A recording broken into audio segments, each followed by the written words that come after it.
Hi, my name is Jinny Lee. I'm a Teochew American fiber artist and illustrator based out of California. I draw inspiration from my family history and nature. I come from a family of boat people, and that makes about 3 generations of refugees. I'm the first of my generation who has not had to flee or escape from famine or wars.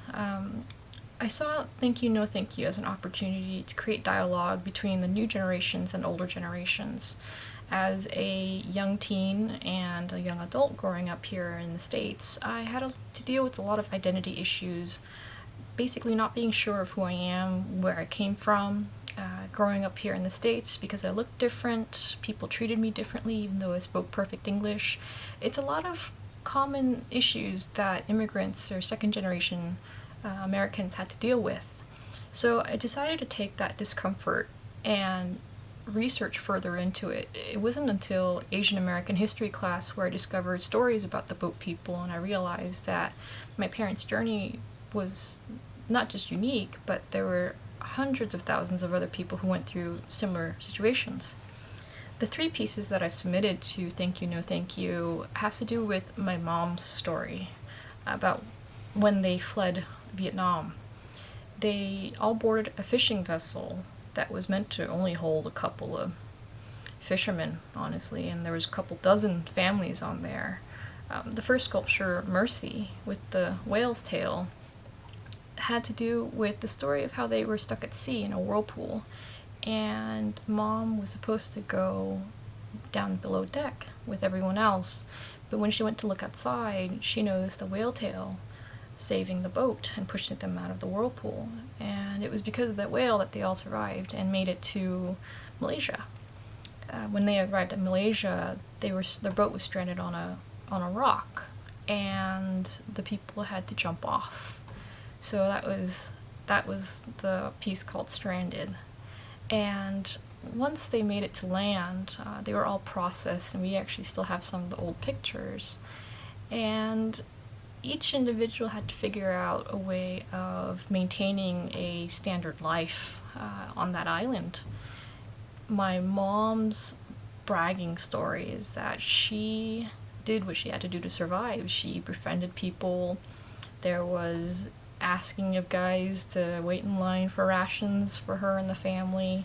So I wanted to illustrate that story as well, that even though she was a refugee, there's still aspects of normal life that people carried with them on this island. Through these sculptures, I'm hoping to create dialogue about the intergenerational trauma that's been passed on from old to the young. It's something that we don't really think or consider when we're talking about these refugee stories, but I find it really pertinent because with these traumas being unaddressed and being passed on, the young end up suffering as well, not understanding why their parents or grandparents act a certain way. I myself had the same issue, but the more I started to understand my family history, the more I started to understand myself. And I'm hoping that through dialogue and through these discussions of such tough topics, we can start to heal over time.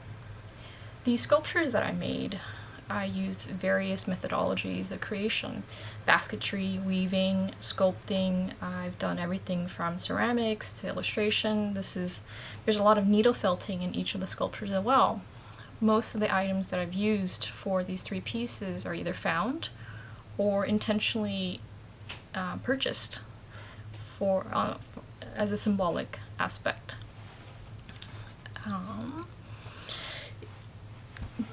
One fun fact that I'd like to share with you guys is that each sculpture is actually modular. So you can take away all the components. You can take apart everything. Everything's actually a pin.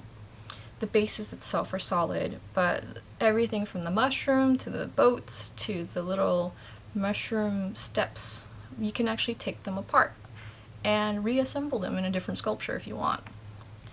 That was kind of the fun aspect of it. I actually created these pincushions with the thought of my family in mind, the matriarchal figures. Everyone's sewed, knitted, and crocheted. So I was thinking, what would a pincushion look like if I were to make them for my my mom, my grandmother, and my great-grandmother.